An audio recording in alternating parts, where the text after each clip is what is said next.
So I'm recording now, so I'll get started. Alright, first things first, I'm gonna start streaming in Discord here. Can you guys see? Yes, I see infinite pictures of your online Discord Alright. or your group chat now. Alright, so everyone here I think has joined Octane Collegiate, right? Yeah, I joined another Discord server if that's what we mean. Yeah, the Octane Yeah. for that one.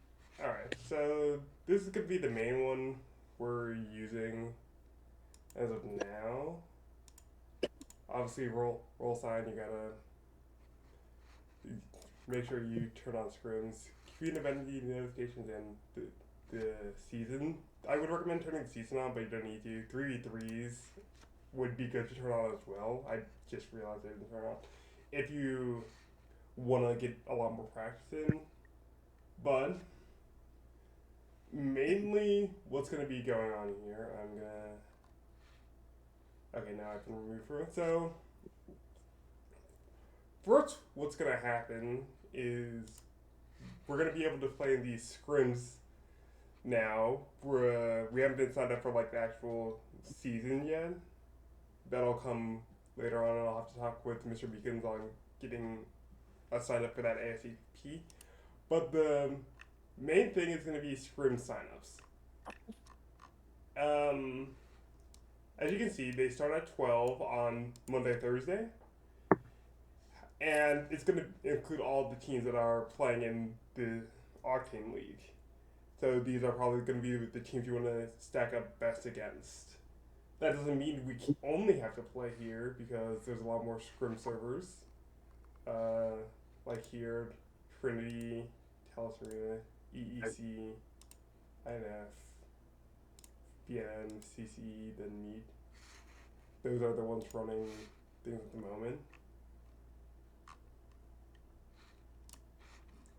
Um, but what you have to do is obviously you have to come up with a name, and that's going to be the name they're going to refer to you all as for the rest of the season, and then you're going to add the 3 players playing in your team. And you can add a sub if you need, but most teams don't. So I wouldn't say add the sub. And the most important thing here is giving roles. Roles should go to your IGL, in my opinion, or if your IGL can't like be on a 12 consistently, whoever can be, because they're going to be the one doing the draft system. Um, Recently, Comp Apex went from a just you choose wherever you land, like on the dropship, like regular maps, to a draft that is going to be similar to this. It might be changed a little bit because this was the first version of it, but as far as I know, nothing's changed. And it's a snake draft, meaning you're going to get a number from 1 to 20.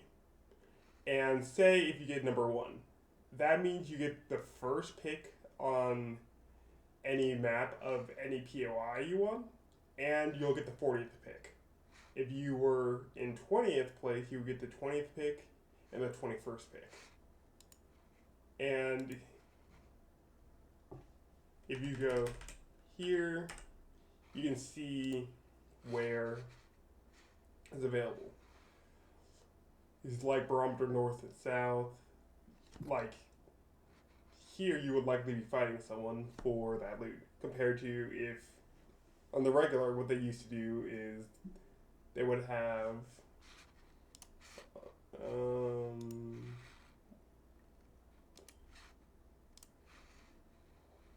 they would have a map like this, and then you would just claim a certain section of area. Whether it be you just claim this section of area, this section of area, this section of area, or whatever. They might do that later on, but for now, I would just want you guys to focus on the draft. What's gonna be major here is for those who haven't played competitive Apex.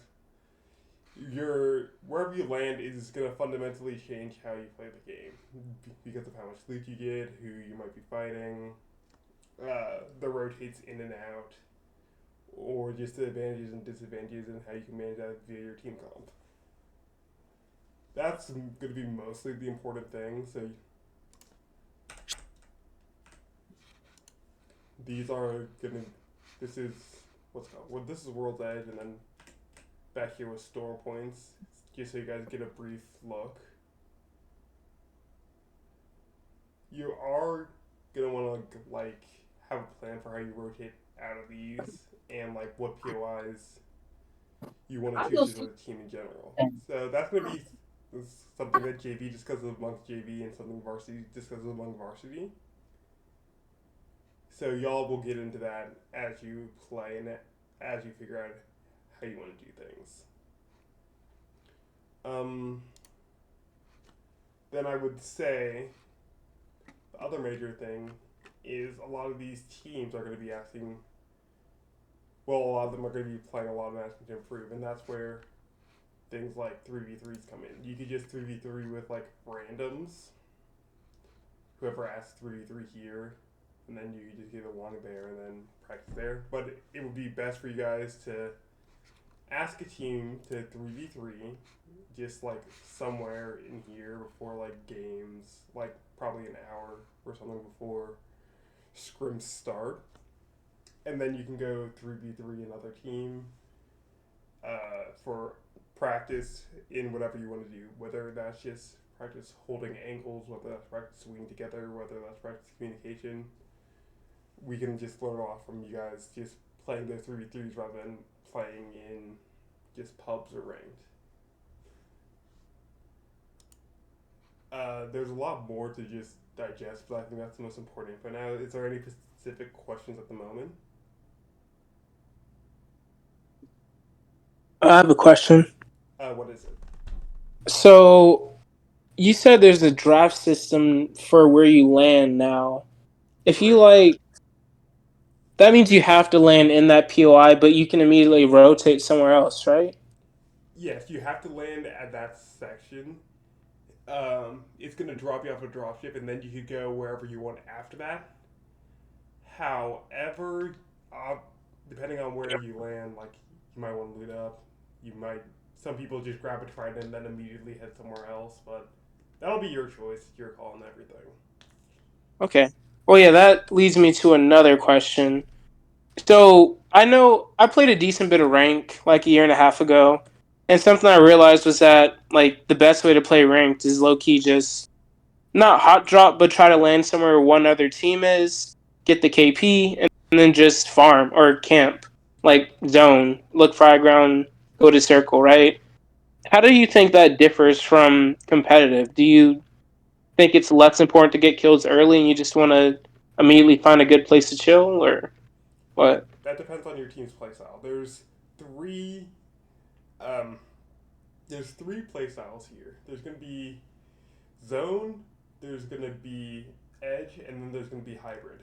Zone is you grab all the loot at your POI and then immediately go to where you think end circle is and then just stay there and then just hope to win via placement points. Actually, that I haven't explained placement points yet. That is my bad.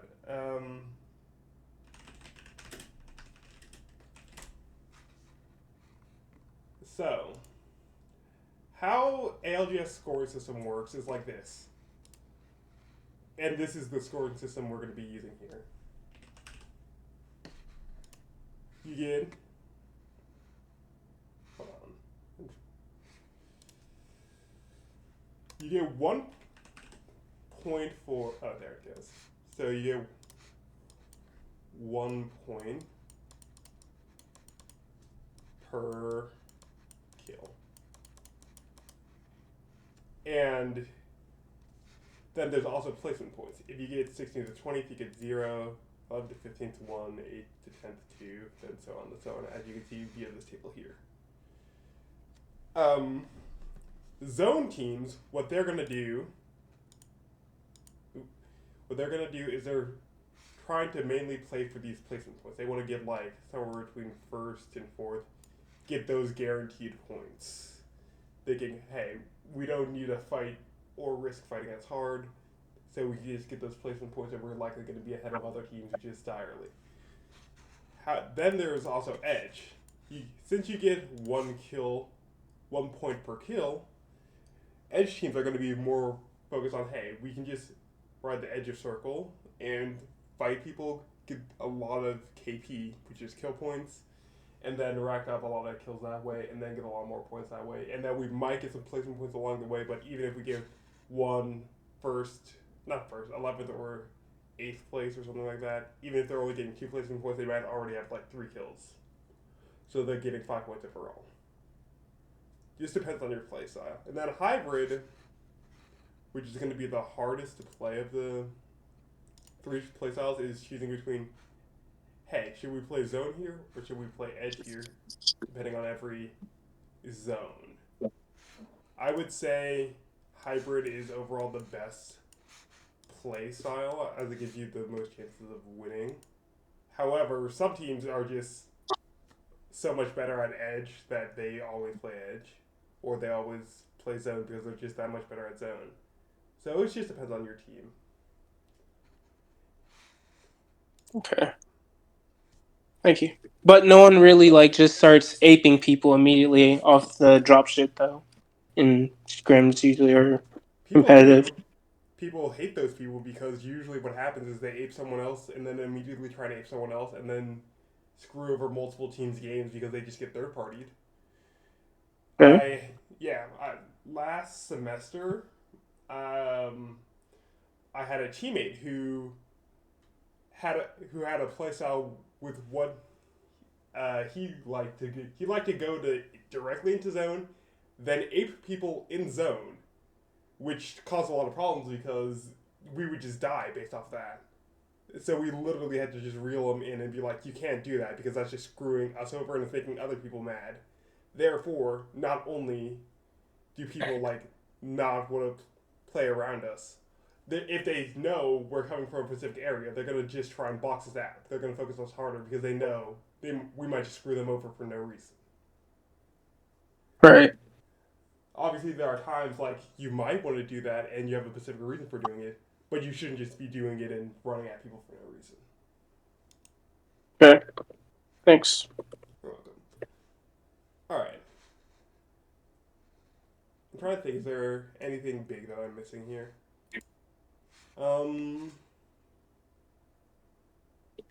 Well, I assume has everyone here seen competitive Apex gameplay like of ALGS or something, right? Of tournaments. Just a Or little bit. just a little bit? Yeah, I noticed that they generally just avoid fighting, look for zone, and then once about the third or fourth zone hits, like a bunch of teams start dying because they don't have positions. Yeah, it gets hectic like that, but a lot of times it's gonna be a lot more manageable than what it seems like, I will say. It's just you gotta figure out how to actually execute things. I would say the number one thing now is just making sure everyone here, not everyone here, but like everyone on whatever team you're on agrees on what you're doing or how to play or whatever. Because if y'all don't agree, that's just going to lead to arguments and everything.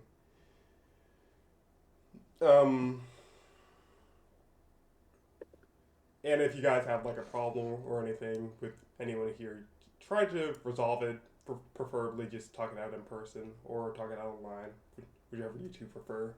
Because getting into conflicts and stuff, I've had a team dissolve over that before, and if because remember we are going to be paying money to play here, so you don't want to waste anyone's time nor money here.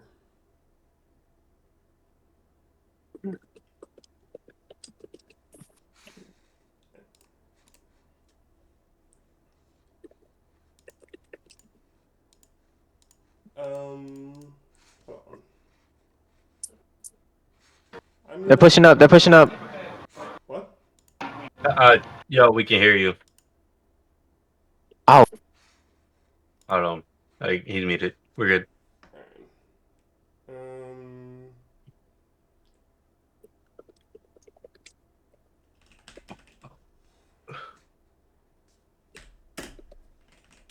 I'm gonna pull up Nice Wigs. Actually, wait.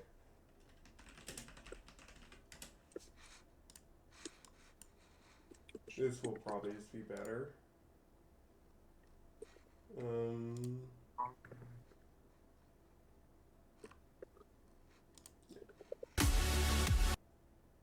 Approached the macro.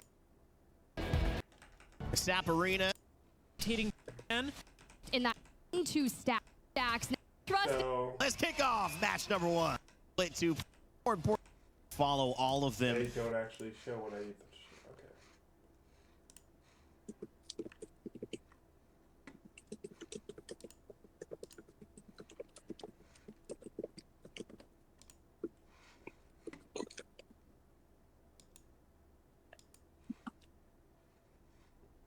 Okay. The zone because they had no way of doing it. General, like I think it's a good comp. Yeah, I think it's a good comp. I think they. I also just. Because no. Good comp. And now we go because they had no way of. So you're gonna see here. Each team comes out of a dropship here, so you aren't gonna have to hope you get the right flight path or anything. You're just gonna be dropping a dropship, and then you have the maximum range of where you can go. I think that change honestly originates Just from them in think that of it game. as you're coming out of the top of Valgold, except you are connected to your teammates. You can just go wherever. Not being able to rotate the zone because they had no way of doing it. And I think that Pathfinder zip line is going to give them a lot more mobility to get into these end games and on the late rotates. We'll see what happens. And now we go into game. So, like, here, like, usually there would be another team on the other side of Climatizer. This team might have to fight. Or two teams landed here at Skyhook. They might have to fight eventually. Or they might just go at each other now. Just things like that, for example. Number 2. That's going to be one of the fundamental differences here. Everyone's at separate points, and usually no one's going to be making as dumb decisions. So you can't, a lot of the things that you do in ranked, whether that's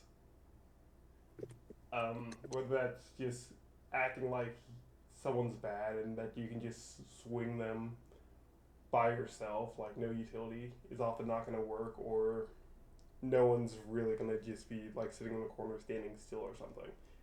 Everyone here is going to have gone through like the same process as you, either had played before in some competitive format, playing last season, or going to be with people who played last season, because to be honest, we are going to be either the newest team here or one of the newest teams here if other teams come this season.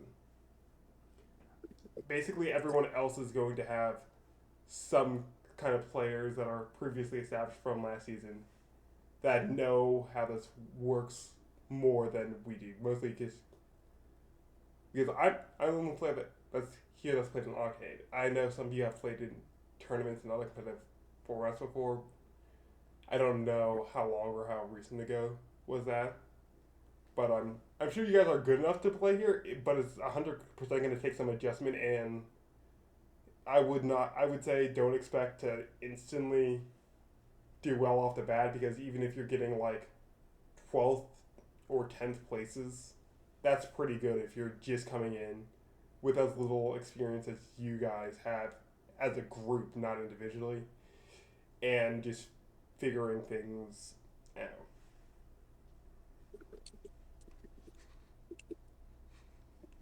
Does that make sense?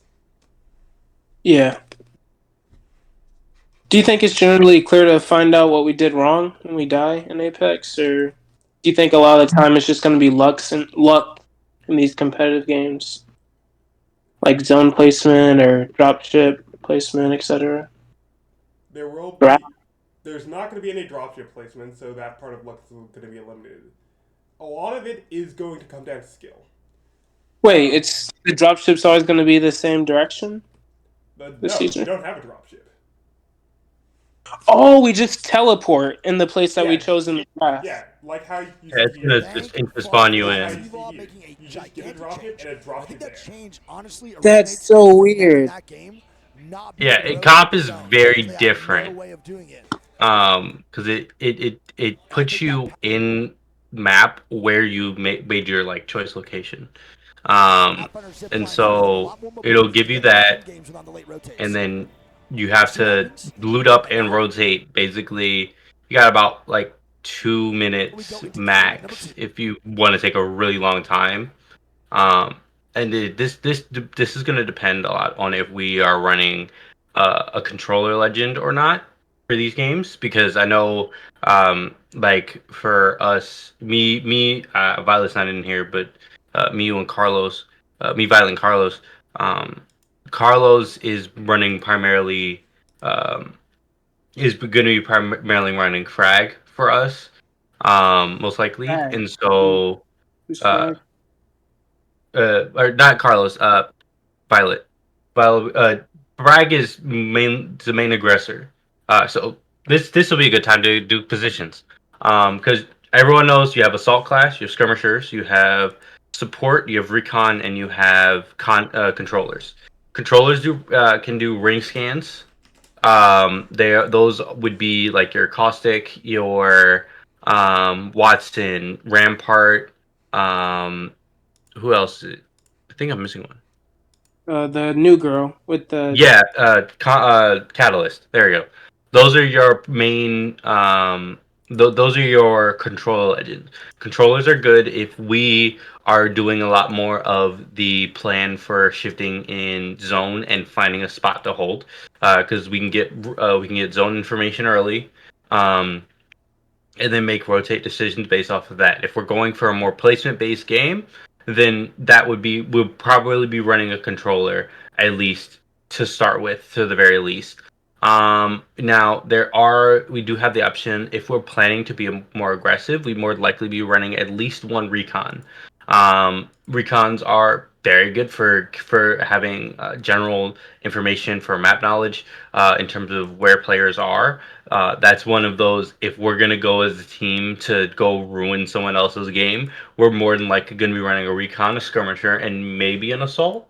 Um, but those are like our main two. Um, Now we could be running a support. Support does let you craft banners, but Conduit, Newcastle, and Lifeline are probably the three main that you're going to be running. Not many people will probably be running Mirage. Mirage is great and all, but especially with the health bar update, you it kind of negates some of his usability with his ult. So it makes it it makes it a lot less competitively uh, feasible. Um, but support characters, that's one of those. We most likely will have a support. I know we have you trying to get conduit, Carlos, so we can get. Uh, so you have conduit and everything, Yeah, and I'm that's about to actually get it like probably in like 2 games. Like I'm only one level away from getting it, so that I'll get it. bet. Yeah, so that like we'll more than likely end up shifting because Carlos will probably be playing support for us. We'll probably run conduit, maybe Newcastle, depending game to game. But that's one of those. It does very situational. Depends on how. I don't know how many rounds for scrims there are if it's a 1 round, but I highly doubt. Scrims are, to add upon what you're saying, scrims are 6 games. 3 games Storm Point, 3 games World's Okay. Edge. It's random if it starts on Storm Point or World's Edge, but if it starts on Storm Point, you're gonna play all 3 Storm Point games, then switch to World's Edge. And if you're doing the other way around, you're gonna play all 3 World's Edge games and switch to Storm Point. Sometimes you guys won't have to worry about this now, but like if you were to get to match point format, then what's going to happen is it's going to do 2 games World's Edge, 2 games Storm Point, 2 games World's Edge, 2 games Storm Point until one team hits 50 points, and then once they get 50 points, they have to win a game, just like they do in ALGS. that might be the As you. format this time around. They might change it, so it might not be 100% that. I will say, if you guys are looking for comps, I would say check over the ALGS. Since there was a recent ALGS, you should check over what's being run here. I would say there is a lot of room to experiment on what comps you do and do not want to run. However, if you aren't playing a meta comp, like, I'll just do this one, Bang, Crypto, Watson, it's going to be a very strong comp. Everyone's going to know where Fring's going likely. This was played by 36% of the lobby.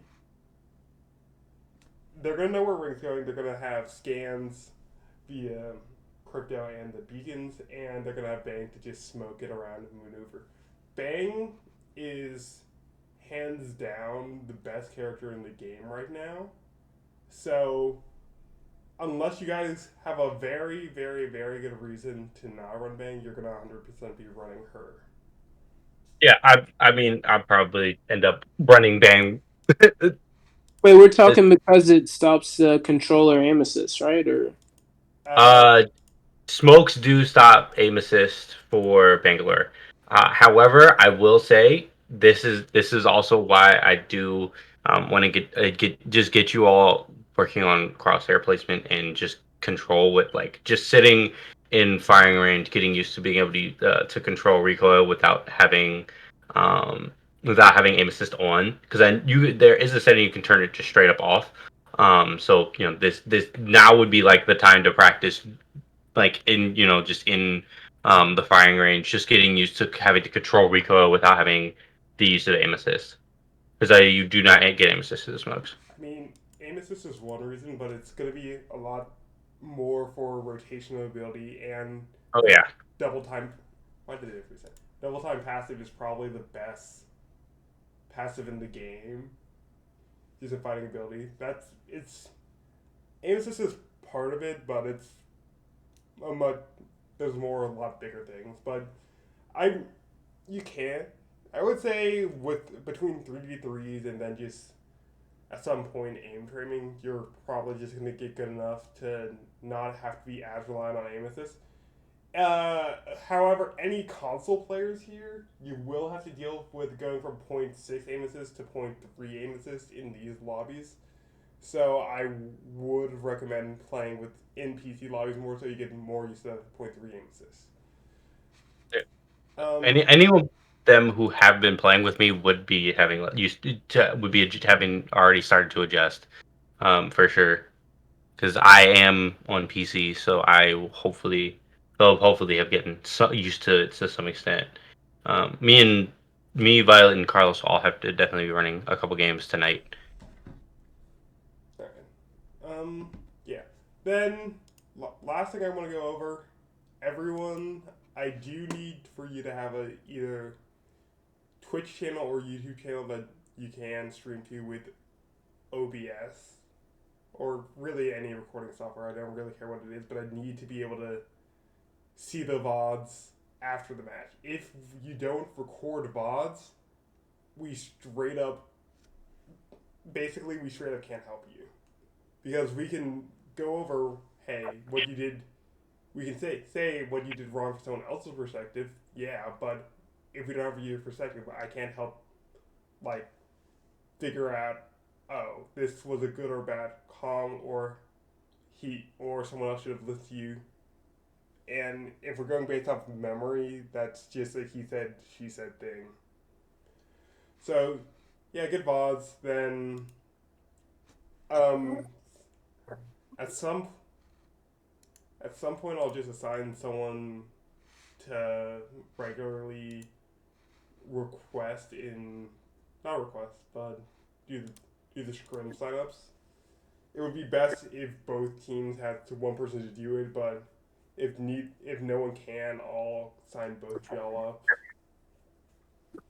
for scrims. But you will have to tell me if you can't make it ahead of time, so I can make sure either I can sub or someone else can sub. Yeah, did y'all see my message in the chat? Like me being busy next week? Next next week? I didn't see anything about next week. Let me see if I can find it. But yeah, just this upcoming week, I don't really have a lot of time to do stuff. But after that, I should be able to consistently do Mondays. Yeah, Monday. It's always going to be Monday, Thursdays, 8 p.m. Tournaments are going to be Saturday, 3 p.m. Saturday, 3 p.m. Sunday, 3 p.m. So that's that. From here, okay, yeah. From here, it's mostly going to just be on y'all to practice because we're going to have scrims 2 times a week. And I'm going to sign y'all up for the Saturday tournament this weekend at 3 p.m. I definitely won't be in town because I have a birthday to go to at that time. But uh, I know. Yeah, I assume you probably will be here Yeah, just for that. send me an email, not email. So just send me a message on Discord so that way I can have Yep. that on record. Yeah. So that should just be about everything. Actually, one more thing. I'm probably gonna have y'all play against UNCG a lot since they're also most of them are newer players as well. That way, y'all can be on the somewhat even playing field compared to me asking one of the other teams to 3v3 and then y'all getting completely rolled. And plus, UNCG is right next to us, so we're probably going to be planning events, either lands or just playing or hanging out. That way, we can get out, talk to more people, and not just be online all the time as well. Does anyone here know if the esports lab on campus is open? Because like I can drive down there real quick so I can play some games and stuff, but It I don't should think my it should be open from what I remember. okay. Yeah, I'm gonna get in the car, but I'm still listening. All right, bud. Yeah, That's gonna be everything I have for now. Does anyone have any more questions, comments, or concerns? Are there any like, dang, yeah, I'll go. So the one biggest thing that seemed like a difference between this and ranked was, a smaller emphasis on killing people since third parties and other dumb stuff. And you teleport place or you get a drop shift right over places instead of like having the normal thing. Is there like anything else, whether like literally in or just a concept that people recognize, I like apart from donate that we should know? I would say I would say you're slightly wrong in how you're looking at things. Uh, they're for some teams there is just a greater emphasis on kills because of how their playstyle is. Furia was a very good example of that. They never Oh play yeah, I the think I game. saw them last year.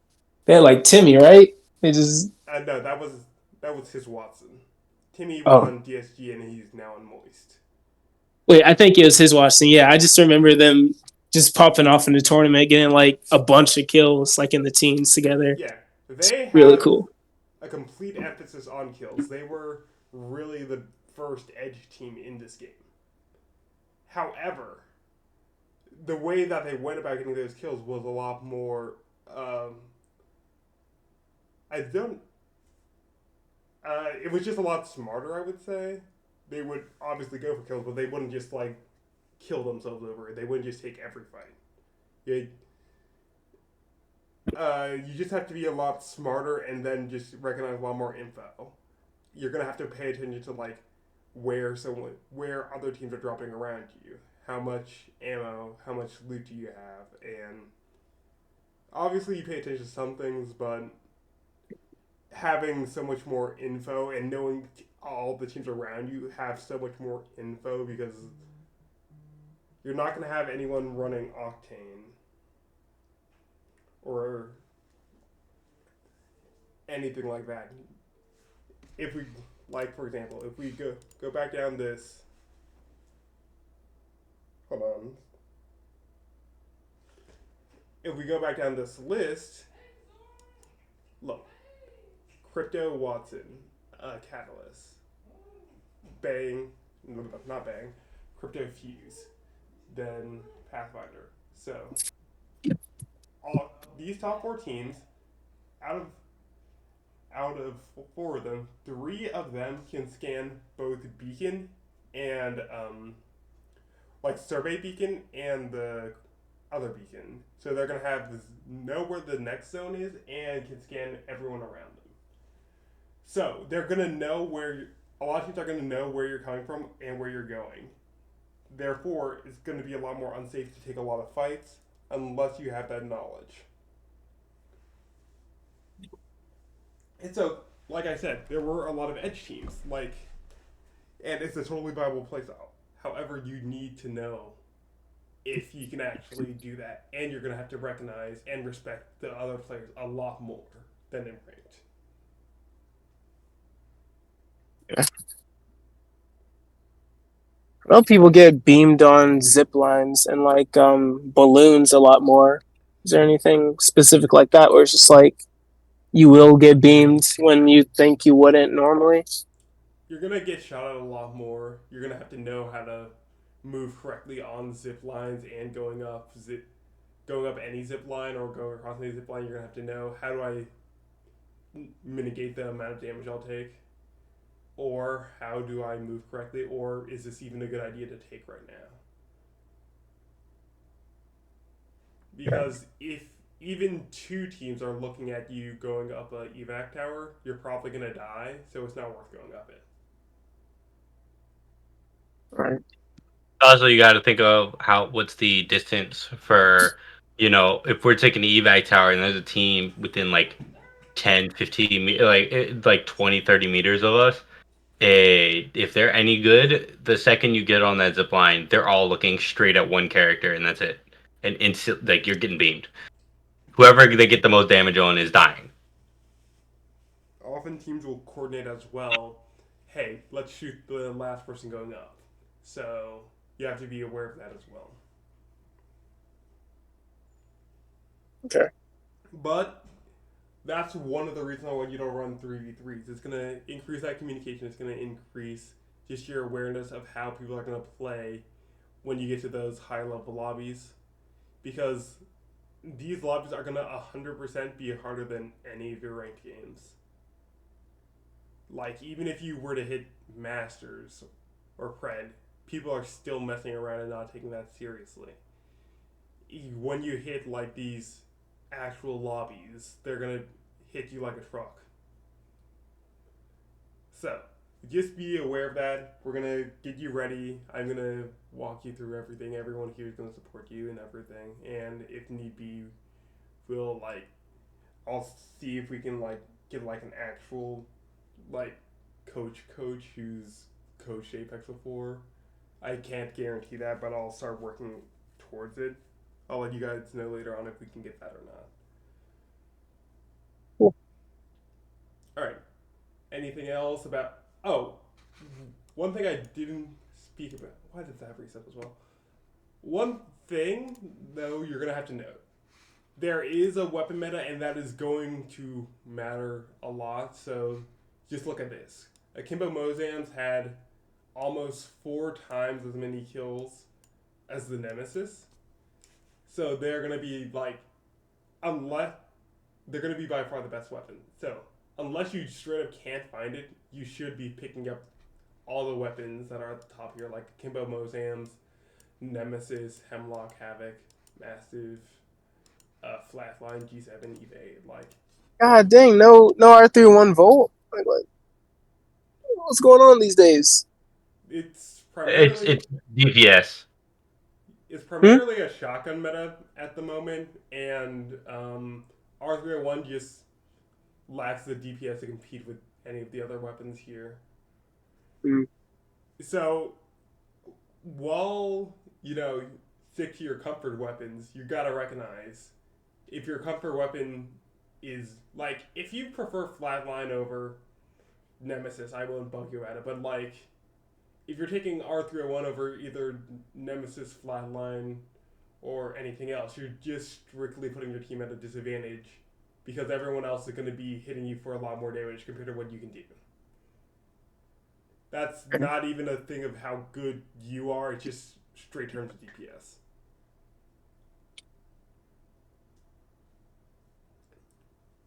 But besides that, that will be everything. But I have faith in you.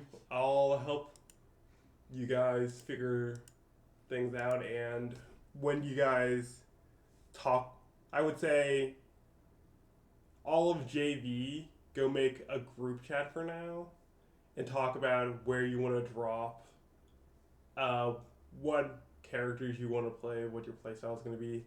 Varsity, I'll make the group chat for that, and then we'll talk there. But yeah, that's just about everything, I think. Unless there's something anyone else wants to talk about, or they think I missed. I have a question again. Yeah, so I'm thinking about the team, or no, the character meta, with it being like both console scans, so like a Crypto and a Watson, and then I guess a controller. So most people are like playing the ring. I mean, you Is could. Here's the thing: you could play Fuse or Vantage as well because they have a perk that allows them to scan consoles, or Pathfinder because you can just do that. So be aware of that. You do have a little bit more options, but it would be a very bad idea to not run at least one of those two. Because if you don't have that info, you're going to be behind everyone else in such an enormous degree. Right. Sorry, what else were you saying about it? Yeah, so the main thought was like, do people just not really pay attention to mobility characters these days? Like Wraith or what's her Pathfinder name? is a mobility That character. new character? Pathfinder is a mobility character. Alter is not. Well, Is when very we situationally first useful. wait, when we first looked at those, initial teams, Crypto, Vantage, Watson, there's like no mobility at all. And let me look at this chart again. Yeah, Mobility is there's Catalyst and situationally useful. Vantage. Bangalore and Pathfinder are going to be your main mobility characters. The thing about like a character like Octane is usually a character like Octane is going to have very selfish abilities that aren't going to be as beneficial as like someone like Pathfinder who can just shut down. Because if you have Octane, your enemies can take the jump pad pretty easily as well. However, with Pathfinder, like for a zip line, it's going to hurt opponents if they take it, and it just shuts down that option for them for quite a while your team's still being able to use it. Bangalore, you're going to be able to use your smokes a lot more and control them a lot more than your opponents will. Those are why those two are the main mobility characters. Okay. Same problem with like Wraith and that Alter and what else? Alter actually was played for a little bit, but then they took away the thing that made her good. Which was being able to use Alter and then Crypto Ult, and then not being affected by the Crypto Ult while you're taking the Alter thing. Yeah, because the port would put you in a similar like phase mode, quote unquote, like Wraith did. However, they took that away. So even if you go through the portal, like you still get the little invisibility, the Wraith mode, but you still get hit by the crypto ult. It'll still stun you. Okay. Yeah. Huge crypto meta. Yep. Yeah, crypto is like the problem is a lot of these characters are very situationally useful when it comes to mobility. Octane is really good for pushing teams, but it's also really good for getting pushed. So, you leave a pad behind, someone can take it right behind you and come kill you. Pathfinder has zip line. You can put on the electric on the zip line. That's a minute. It's basically a required upgrade at this point, just for the way the character works. So that's a must have. Let's see. Wraith is again situationally useful. Yeah, you can get the phase cooldown, which is very good if you need to escape. And you can get the extra port distance. But like it's you can't stop enemies from taking the port. Now, mind you, if you have Watson, and you might be able to actually get away with playing Wraith if you have a Watson setting up fences on the other side of the portal. But in that situation, are they even going to take the portal? Because most time, and this is more generally me, unless I have a teammate who's intentionally trying to kidnap somebody, we're probably using the race portal to run away. And their default assumption is if they've seen that we have a Watson or a Caustic, they're going to assume the other side of that portal is trapped, and they're not going to take it. They're just going to run after us because they can see where the portal goes. It's not like an instant teleport. There is a time. There's a time that it covers, and and there's a literal trail of what's left, like of where you're going in what direction. So you kind of have to deal with that.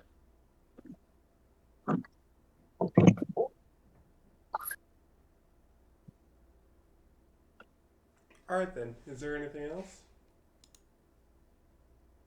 I don't think so. Just RIP, RIP. Like more fun legends. The game seems so slow now. Don't worry. You're definitely gonna have a lot of fast moments and a lot of exciting moments here. It is Right. plus ALGS did just end, so sometimes Respawn uses this chance to shake up the meta before we go back into finals in like January. So you never know. They might shake it up, nerf, bang, make some. They might. Who knows? They might make Octane good again because there was the brief point of the Octane crypto res meta, and that was really a meta if you played in it. Yeah, I will say Revenant is still a relatively good character because you get the Overshield, which is an extra 75 and goes back up every time you knock somebody. But at that point, unless we're going to be feeding kills to Revenant, it's not super useful outside of that. It's just an unfortunate way of, since they've completely reshaped the way the character works. Like, since they took Silence away, that used to be in several seasons ago, the Revenant totem. That you can't get like the free pushes you used to, and like you end up with some very sticky situations. Now you'll see them used all the time ranked, but that's also because the people in ranked are trying to ape everybody. That's it. Right. Yeah.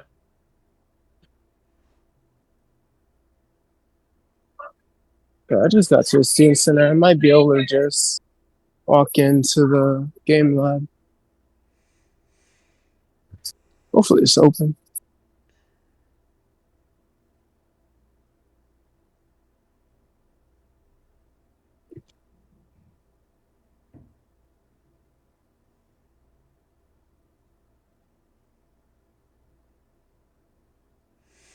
All right. Well, I'm gonna go eat and then if I have time, I'll hop on for games. However, I might need to just finish up my homework. But y'all should run it with everyone here if you can. That way you get more experience playing with your teammates. And actually, I'm gonna go ahead and invite you guys to the UNCG Apex server.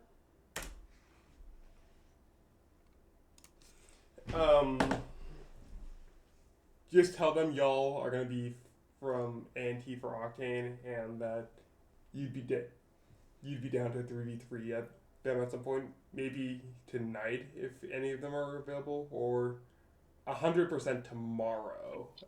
Because they both of them have a JV and varsity team. I would want you guys to 100% 3v3 them. Alright. That's everything for now.